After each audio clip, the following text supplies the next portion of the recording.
So hey guys, welcome back to another video. Guys, आज मैं जो कहानी आपको सुनाने जा रहा हूँ जो कि एक पाकिस्तान की है। ये घटना घटित हुई थी साल 2021 में, जहां पर एक बड़े डिप्लोमेट की बेटी जो कि 27 साल की थी, उसके साथ कुछ ऐसा हुआ था जो कि काफी ज्यादा भयानक था। और उसके साथ जो भी जिसने भी किया, ये बर्बर था या फिर जो कि खतरनाक हरकतें जो कि पाकिस्तान के एक फेमस बिजनेसमैन के बेटे ने करी थी, पूरी दुनिया में इस केस के बारे में चर्चा करी गई थी। ये घटना थी नूर मुकादम केस। अब आखिर ये घटना क्या थी और इस घटना के पीछे कौन था वो अमीर की घटिया औलाद जिसने की इस घटिया काम को अंजाम दिया। समझते हैं इस केस को। गाइस, ये घटना पाकिस्तान में रहने वाली एक लड़की जिसकी उम्र 27 साल की थी, जिसका नाम था नूर मुकादम। नूर मुकादम जिनका जन्म 23 अक्टूबर 1993 को जौवन की राजधानी अमान में हुआ। नूर मुकादम के पिता जो कि एक काफी हायर प्रोफाइल घराने के थे। नूर मुकादम के पिता जिनका नाम शौकत मुकादम था, जो कि साउथ कोरिया और कजाकिस्तान में पाकिस्तान के एम्बेसडर के रूप में नियुक्त हो चुके थे, जो कि रिटायर हो चुके थे। और शौकत अपने परिवार के दिनों इस्लामाबाद में रहा करते थे।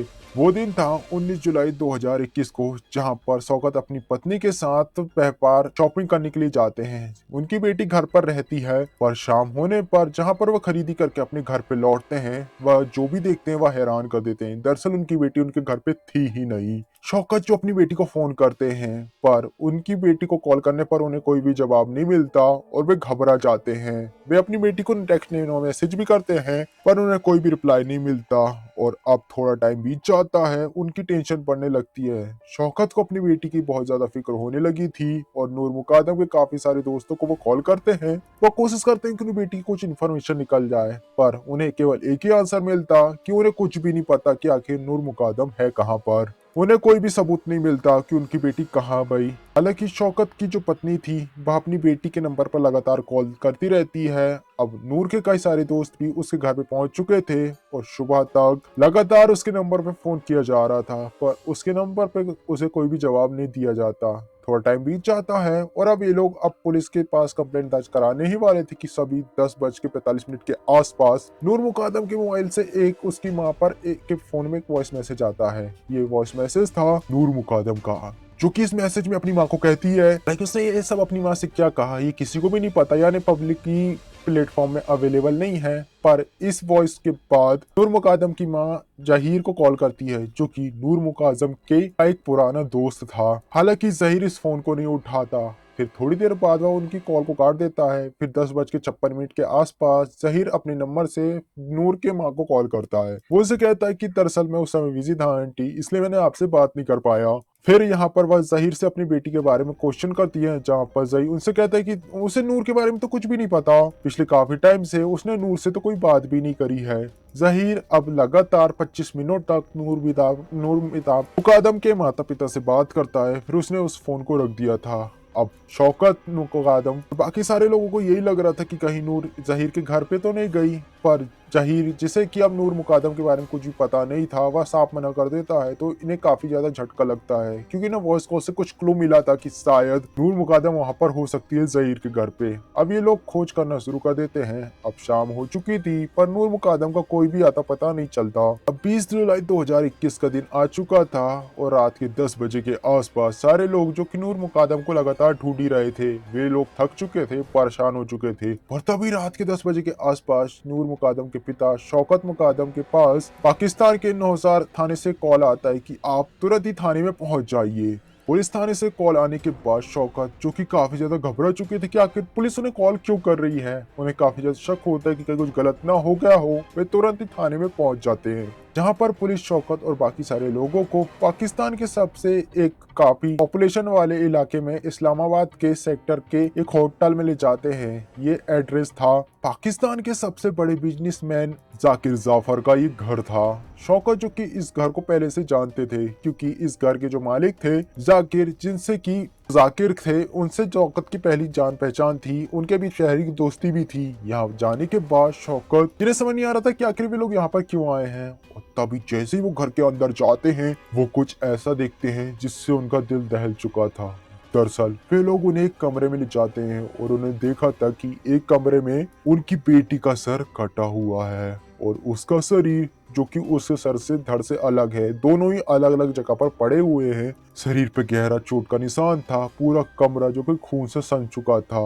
वहीं चाकू भी रखा था कमरे में एक तरफ, वहीं वहां पर एक गन भी थी। और तो और वे लोग यहाँ पर एक और चीज देखते हैं। दरअसल जिसका ये घर था जाकिर, उसका बेटा इसी कमरे में फर्श पर एक तरफ पड़ा हुआ था, जिसके हाथ पैर बंधे हुए थे, जो कि गुस्से में बुरी तरीके से चिल्ला रहा होता है। ये सारा नजारा को देखकर सारे लोग दहला चुके थे, उनका दिल दहल चुका था कि आखिर ये सब हुआ क्या और इसे क्यों बांध कर रखा गया है। इन सभी को संभालते हैं और शौकत को अपनी बेटी की पहचान को कंफर्म करने के लिए कहते हैं। जब आइडेंटिटी कंफर्म हो जाती है और मुकादम के शक को सबको पुलिस वाले उसके पोस्टमार्टम करने के लिए अस्पताल भेज दिया जाता है। वहीं जो कमरे में पागलों जैसी हरकत कर रहा था जहीर जफर, उसे थाने में पकड़कर पुलिस थाने ला लेती है। अब सभी को समझ नहीं आ रहा था कि ये सब हुआ क्या। हर कोई ये जानना चाहता था कि यहाँ पर चला क्या रहा है। पुलिस वाले अपनी जांच को कंटिन्यू करते हैं और इस जांच के बीच लगातार वे कई सारी परतों से इस सारे सवालों के जवाब ढूंढते हैं जो भी यहाँ पर उठाए गए थे।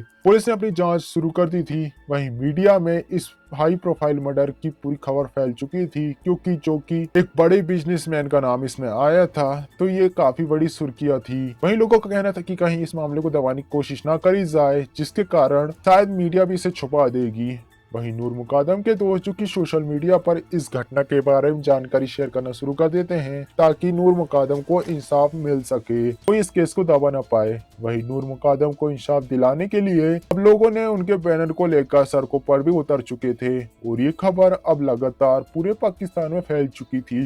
जहाँ पर पाकिस्तान के जो प्रधानमंत्री थे उस समय इमरान खान, जो कि ये खबर उनकी नजर में आ जाती है और वे पुलिस वालों पर प्रेशर बनाते कि पूरी ईमानदारी के साथ वह इसकी जांच करें। अब जांच लगातार शुरू हो जाती है और लगातार अब कई सारे खुलासे सामने आते हैं, जहां पर थोड़े दिनों की जांच के बाद पुलिस वाले जो कि सारी सच्चाई सबके सामने रखते हैं। पुलिस बताते कि दरअसल जहीर जो कि पाकिस्तान के एक बड़े बिजनेसमैन का बेटा था, वही नूर मुकादम एक बड़े डिप्लोमेट की बेटी थी।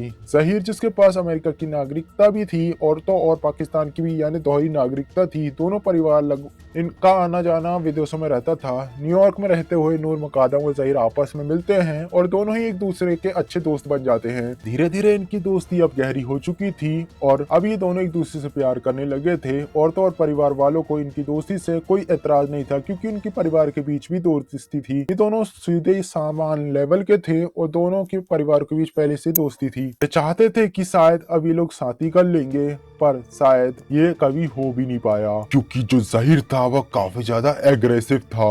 वह हमेशा नशे में रहा करता था और तो और वह नशे में इतनी खराब स्थिति कर लिया था उसने अपनी कि उसे असाइलम में भी जाना पड़ता है इंग्लैंड में। और तो और जहीर पर कई सारे छिड़कानी जैसे अपराध भी लगे हुए थे, पर उसके पिता क्योंकि बिजनेसमैन थे वह बच निकलता था इन सारे आरोपों से। धीरे धीरे जो नूर मुकादम और इसके बीच के रिश्ते थे वह बिगड़ने लगे थे। जहीर जिसका पागलपन बढ़ने लगा था, और होता कुछ ये है कि जो ब्रिटेन की गवर्नमेंट जो कि जहीर को ब्रिटेन से निकाल देती है। फिर जहीर 2019 में वापस में पाकिस्तान में पहुंच जाता है और फिर वह कभी भी पाकिस्तान से बाहर नहीं जाता, क्योंकि वह उस लायक था ही नहीं। वही नूर मुकादम जो पाकिस्तान लौट आती है और यहाँ पर वह अपने माता पिता के साथ रहना शुरू कर देती है। नूर और जहीर जो कि काफी इनके बीच काफी ज्यादा खटास आ चुकी थी और पाकिस्तान जाकर भी ये दोनों अब एक दूसरे के कांटेक्ट में नहीं थे। और धीरे धीरे समय बीतने लगा था और अब शायद ये दोनों पुरानी बातों को भूलकर अब वापस से दोस्ती करना शुरू कर देते हैं। 2021 का समय आ चुका था जहां पर इनके रिश्ते सुधरने लगे थे और अभी दोनों आपस में फोन में बातें करना शुरू कर देते हैं, पर ये लंबे समय तक नहीं चल पाता और इनके बीच वापस से बातचीत होना बंद हो जाती है। पुलिस बताती कि इनके बीच बातचीत होना बंद हो चुकी थी, पर जुलाई महीने में एक दिन नूर मुकादम ने जहीर को एक टेक्स्ट मैसेज किया और उसका हालचाल पूछा, जिसके जवाब में जहीर जो कि नूर को फोन करना शुरू कर देता है और एक बार फिर से इनके बीच अब बात होना शुरू हो जाती है।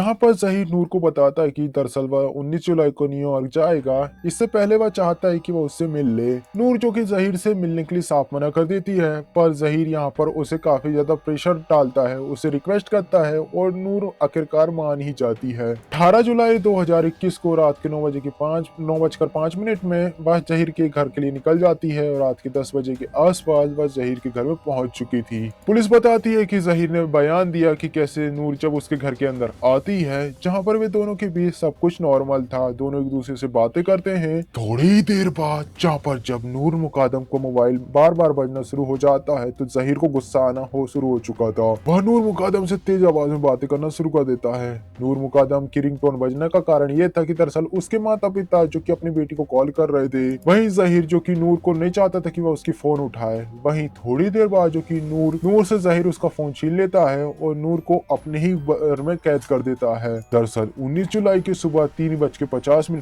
जहीर को एक फ्लाइट के जरिए न्यूयॉर्क जाना था, पर वह नूर मुकादम के साथ लड़ाई झगड़े में काफी ज्यादा उलझ चुका था। उसकी फ्लाइट लेट हो चुकी थी और वह घर से एयरपोर्ट के लिए निकलने के बाद भी वह वापस अपने घर में लौट आता है। लेट हो चुका था। वही नूर मुकादम जो कि 18 जुलाई के रात जहीर के घर पे थी और अब 20 जुलाई का समय आ चुका था। जहीर ने नूर को बंदी बनाकर रखा हुआ था। अब जैसे तैसे नूर मुकादम मोबाइल लेकर अपनी माँ को मैसेज करती है, पर जहीर जो कि वापस से नूर मुकादम का मोबाइल उससे छीन लेता है और मोबाइल छीनने के बाद वह नूर को पूरी तरीके से मारना पीटना शुरू कर देता है। वहीं पुलिस को जो सीसीटीवी फुटेज मिली थी जहीर के घर से, अब इस मारपीट से बचने के लिए नूर जो कि कई बार भागते हुए बाहर आती है, पर जहीर जो कि इसे खींचकर वापस से कमरे में ले जाता है। जहीर नूर मुकादम को बहुत बुरी तरीके से टॉर्चर करता है। दरअसल सीसीटीवी फुटेज में नजर आता है कि कैसे नूर जहीर के कमरे से भागते हुए बालकनी में पहुंच जाती है। वहीं पीछे पीछे जहीर बालकनी में वापस उसे पकड़ने के लिए जाता है। जहीर से बचने के लिए नूर मुकादम बालकनी से नीचे कूद जाती है, बाहर की बनी हुई रेलिंग में गिर जाती है और वह उसे घायल हो जाती है। हालांकि उसे काफी ज्यादा दर्द हो रहा था, पर मेन गेट में पहुंच जाती है। पर मेन गेट में जहीर के 2 नौकर थे जो कि नूर मुकादम को घर से बाहर भागने नहीं देते। फिर जहीर नीचे जाता है और नूर मुकादम को खींचते हुए वापस से अपने घर के अंदर ले जाता है और फिर से वह नूर के ऊपर टॉर्चर करना शुरू कर देता है। जहीर जो कि नूर के ऊपर टॉर्चर कर रहा था और उसके साथ मारपीट कर रहा था, तब घर के सिक्योरिटी गार्ड तभी जहीर के मम्मी पापा को फोन करके इस बारे में बता देते हैं। जहीर के माता पिता जो कि त्योहार को सेलिब्रेट करने के लिए कराची पहुंचे हुए थे। कॉल रिकॉर्ड्स का कहना था कि सिक्योरिटी गार्ड जब जहीर की माँ को जहीर की हरकतों के बारे में बताते हैं तो वह सीधे ही रिहैब एक सेंटर में कॉल करती है, रिहैब में, जहां पर उन्हें घर जाकर जहीर को संभालने के लिए कहती है। ये एक थेरेपी वर्क नाम के एक काउंसल एंड साइकोथेरेपी सेंटर में किया गया था, जहां पर जहीर के ऊपर काम होता था। अब थेरेपी सेंटर से कुछ लोग जाते हैं और घर के अंदर घुसने की कोशिश करते हैं, पर वह ऐसा करने में सफल नहीं हो पाते। घर के सारे दरवाजों को जहीर ने अंदर से बंद कर दिया था। फिर कुछ वर्कर जैसे तैसे बालकनी के सहारे उस कमरे में घुस जाते हैं जहां पर जहीर था, पर अब शायद उनके पहुंचने में देर हो चुकी थी, क्योंकि जहीर जिसने अपनी लिमिट को क्रॉस कर चुका था, उसने नूर मुकादम को बहुत बुरी तरीके से मारा और फिर उसे गोली से शूट कर दिया।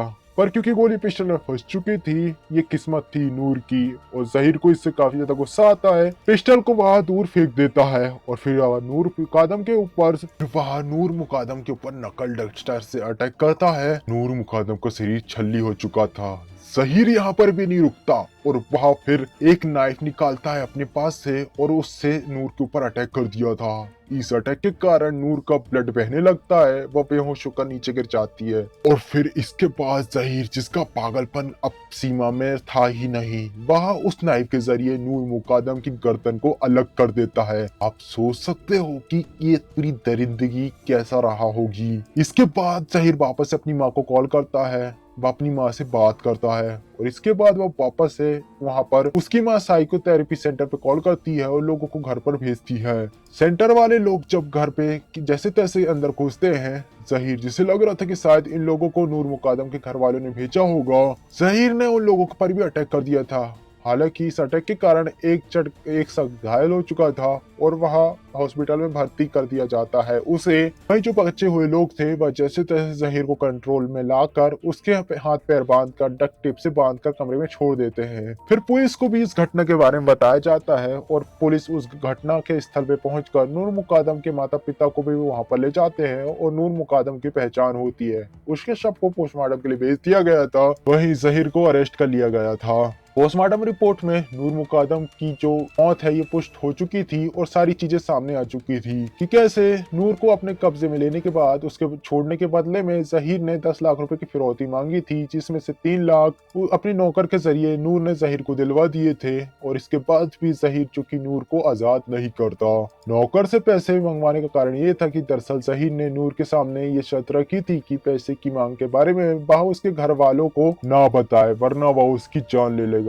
वहीं पुलिस ने पूरी तहकीकात कंप्लीट कर ली थी और अब अदालत में इसकी सुनवाई होती है। जहीर के वकील ये ट्राई करता है ये साबित करने की कि जहीर ने जो कुछ भी करा है वह पागलपन में उसने ये सब किया है, पर कोर्ट ने आदेश दिया और जहीर की मेडिकल टेस्ट हुई जहां पर वह एकदम फिट शामिल होता है, साबित होता है। फिर आगे मामले की सुनवाई होती है। फिर आ जाता है 24 फरवरी 2022 का दिन, जहां पर अदालत की तरफ से नूर मुकादम के केस पर गिरफ्तार करने का बाद 24 फरवरी 2022 को अदालत इस केस पर नूर मुकादम के साथ हरकतें करने के लिए, टॉर्चर करने के लिए उसे 25 साल की सजा और नूर मुकादम की हत्या करने के कारण उसे मृत्यु दंड की सजा सुनाई जाती है। और तो और वे दोनों नौकर मोहम्मद इफ्तिकार और मोहम्मद जान को 10 साल की सजा सुनाई जाती है। वे नौकर थे जिन्होंने नूर मुकादम को घर से भागने पर रोका था। वहीं कोर्ट ने यह भी कहा कि अगर इन दोनों ने अगर नूर की हेल्प की होती, उसे भागने दिया होता तो शायद वह बच जाती। हालांकि पुलिस साइकोथेरेपी सेंटर के लोगों को भी अरेस्ट करती है। उन पर यह आरोप लगाया जाता है कि उन्होंने जहीर की हेल्प करने के लिए कई अहम सबूतों को शायद छुपाने की भी कोशिश करी है और पुलिस को भी टाइम रहते हुए नहीं बताया। उन पर भी कई सारी धाराएं लगाई जाती है, पर अदालत साइकोथेरेपी सेंटर वाले लोगों को आजाद कर देती है। फिर इसके बाद जहीर के माता पिता को भी अरेस्ट कराया जाता है। कहा जाता है कि उन लोगों ने पुलिस को वक्त पर जानकारी नहीं दी। वही घर के सिक्योरिटी गार्ड ने पहले ही जहीर की हरकतों के बारे में इन्हें बता दिया था, लेकिन पर आरोप साबित नहीं होता और इन्हें भी आजाद कर दिया जाता है। लेकिन निचली अदालत का जो फैसला था इसके खिलाफ इस्लामाबाद के हाईकोर्ट में नूर मुकादम के पिता केस दर्ज करते हैं। यहाँ पर हाईकोर्ट से मांग करी जाती कि आरोपियों को बहुत सख्त सजा दी जाए। पूरी सुनवाई होने के बाद 13 मार्च 2023 को हाईकोर्ट ने जहीर को जो सजा दी गई 25 साल की सजा, उसे मृत्यु दंड में बदलने के लिए कहा गया। कि जो सजा पहले 25 साल की सजा फिर मृत्यु दंड होने वाला था, अब दोनों ही सजा को मृत्यु दंड में बदल दिया गया था। जहीर को डबल डेथ पेनल्टी दी गई थी। हालांकि इस केस में अभी उन्होंने जहीर जफर ने इस्लामाबाद के सुप्रीम कोर्ट में इसके खिलाफ अपील करी हुई है, जहां अभी मामले की सुनवाई चल रही है। तो गाइस ये थी नूर मुकादम की कहानी कि मैंने आपको कह डाली। सो गाइस आपका क्या सोचना है इस केस के बारे में उसे कमेंट बॉक्स में जरूर बताइएगा।